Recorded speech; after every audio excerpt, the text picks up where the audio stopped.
सामान यांचा. 1 ऑगस्ट 2024 रोजी लोकशाहीर साहित्यरत्न अण्णाभाऊ साठे यांच्या जयंती उत्सव संपूर्ण महाराष्ट्रामध्ये ठिकठिकाणी मोठ्या उत्साहाने साजरा झाला.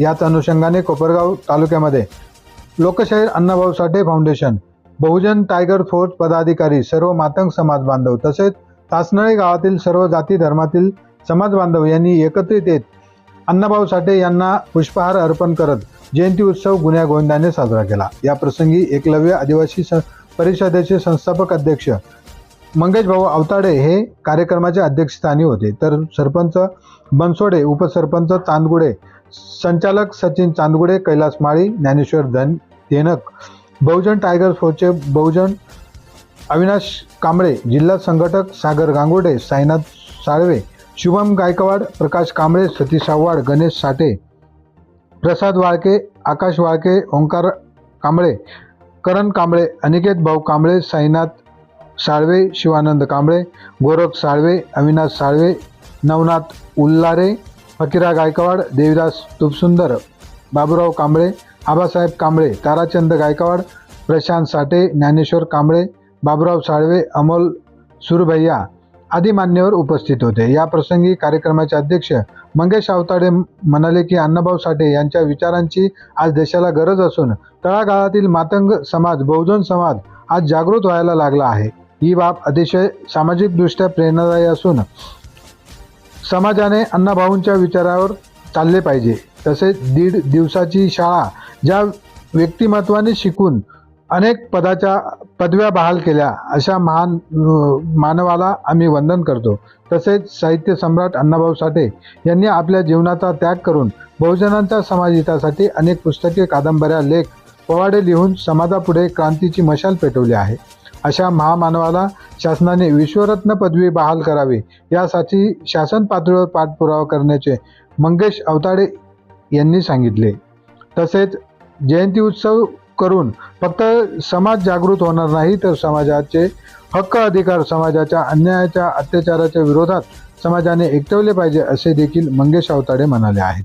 महाराष्ट्र क्रांती न्यूजसाठी प्रतिनिधी अविनाश कांबळे, वाल्मिक गायकवाड, कोपरगाव. आज 1 ऑगस्ट अण्णाभाऊ साठे जयंती उत्सवाच्या निमित्तानं कोपरगाव तालुक्यातील चासनळी या गावामध्ये डॉक्टर अण्णाभाऊ साठे जे फाउंडेशन आहे, त्यानंतर बहुजन टायगर फोर्स, त्यानंतर या चासनळी गावातील सर्व समाज बांधव, मातंग समाज बांधव या ठिकाणी पुढाकार घेऊन लोकशाहीर अण्णाभाऊ साठे यांची या ठिकाणी जयंती उत्सव मोठ्या उत्साहामध्ये या ठिकाणी साजरा करण्यात आलेला आहे. आणि खरोखर या ठिकाणी आज या ठिकाणी जो तळागाळाचा जो समाज आहे, मग त्या तळागाळाचा समाज आज खरोखर शिवशाहू फुले आंबेडकरांच्या विचाराचा एक आरसा घेऊन या ठिकाणी मातंग समाज बांधव या ठिकाणी कार्यरत असून या कार्यक्रमासाठी सर्व जाती धर्माचे समाज बांधव या ठिकाणी उपस्थित होते. गावातील सरपंच, उपसरपंच, सर्व ज्येष्ठ कमिटी, समाज बांधव सर्व या ठिकाणी उपस्थित होते. आणि या ठिकाणी सर्व महापुरुषांचे देखील या ठिकाणी फोटो होते. सर्वांना या ठिकाणी महापूजन करण्यात आले, सर्वांना शुभेच्छा देण्यामध्ये आले. आणि एवढं आम्ही एकलव्य आदिवासी परिषद संघटना संस्थापक म्हणून आणि पत्रकार संघाच्या वतीनं, संपूर्ण महाराष्ट्राच्या वतीनं, जो आमचं बहुजन टायगर फोर्स आहे त्याच्या वतीनं सर्व मातंग समाज बांधवांना आज या ठिकाणी अण्णाभाऊ साठे जयंती निमित्त या ठिकाणी शुभेच्छा देतो. आणि खरोखर पाहता तर अण्णाभाऊ साठेंचा या ठिकाणी समाजाने बोध घेतला पाहिजे.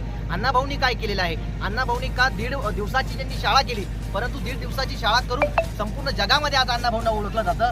असं जो महात्मा यांना या ठिकाणी, परंतु आपण या महापुरुषाची पायाची धूळ पण नाही, पण यांच्या विचाराचा वारसा आपण घेऊन नक्कीच या ठिकाणी काम करूया. आणि जसं छत्रपती शिवरायांचा या ठिकाणी पोवाडा रशियामध्ये गायला होता, तेच अण्णाभाऊ साठे जसं ज्या वेळेस, ज्या इतिहास याच्यामध्ये युगामध्ये आज आदिवासी, दलित, मातंग या लोकांना अस्पृश्यता म्हणून ओळखलं जायचं, म्हणून शाळेचा धिक्कार करून आपल्याला या ठिकाणी कुठेतरी समाजाला कुठेतरी परिवर्तनामध्ये आणावं लागेल, प्रवाहामध्ये आणावं लागेल. अशा पद्धतीने काम करणारं एक साहित्य सम्राट, एक मी तर म्हणतो की यांना भारतरत्न, विश्वरत्न ही देखील पदवी देण्याचं मागणी या ठिकाणी आपण लवकरात लवकर या ठिकाणी करायला पाहिजे. आणि खरोखर अशा महामानवाचा आज या ठिकाणी जयंती उत्सव आहे. आणि म्हणून समाज बांधवांना एकच या ठिकाणी करतो की फक्त जयंती उत्सव साजरा करून या ठिकाणी आपल्याला जमणार नाही, पण समाजाचे प्रश्न आहे, समाजाचा जो अन्याय अत्याचार होतो त्यावेळेस देखील आपण या ठिकाणी एकरूप यायला पाहिजे आणि अनेक जयंत्या उत्सव या ठिकाणी साजरा करून गावामध्ये या ठिकाणी समानता शांतता कशी नांदल एवढं या ठिकाणी करायला पाहिजे. आणि खरोखर मला आज बोलावलं, तुम्हा सर्वांना पुन्हा एकदा जयंतीच्या शुभेच्छा देतो आणि सर्वांना या ठिकाणी शुभेच्छा देऊन थांबतो. जय लहूजी, जय अण्णाभाऊ, जय एकलव्य, जय शिवराय, जय भीम. अशाच नवनवीन बातम्या पाहण्यासाठी आमच्या महाराष्ट्र क्रांती न्यूज या यूट्यूब चॅनलला लाईक करा, सबस्क्राईब करा आणि बेल आयकॉनला प्रेस करा.